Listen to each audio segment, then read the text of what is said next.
Quel est le plus beau cadeau que vous puissiez offrir à vos proches? La réponse est peut-être prolonger leur vie.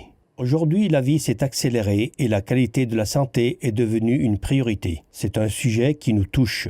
Le domaine médical est à la pointe du progrès et nous pouvons transplanter presque tous les organes. Mais nombreux sont celles et ceux qui ne connaîtront pas la joie de la guérison, faute de donneurs. Pour eux, la liste d'attente s'allonge sans cesse. Mais pourquoi y a-t-il si peu de donneurs? Certains diront que c'est une question d'éthique, d'autres de religion ou de croyance. C'est en partie vrai, mais penser cela nous donne bonne conscience. Il faut se l'avouer, aujourd'hui personne ne donne rien pour rien. Pourtant, je persiste à penser que l'être humain est généreux, altruiste et bienveillant. Alors, comment faire pour augmenter le nombre de dons et répondre aux besoins de chacun? Mes recherches et mes réflexions personnelles m'ont amené à penser un concept où les dons seront suffisants pour combler la demande et permettra aussi de changer l'image du don.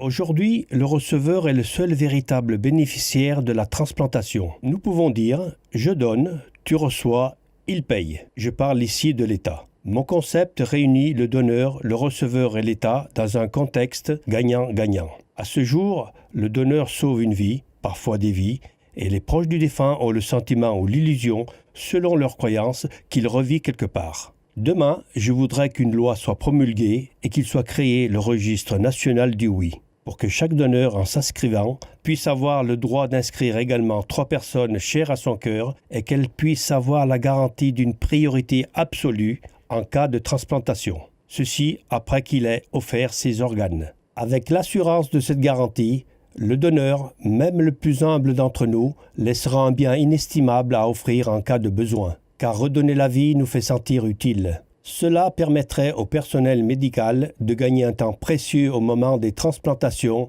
et éviterait aux familles des donneurs inscrits un choix trop souvent douloureux.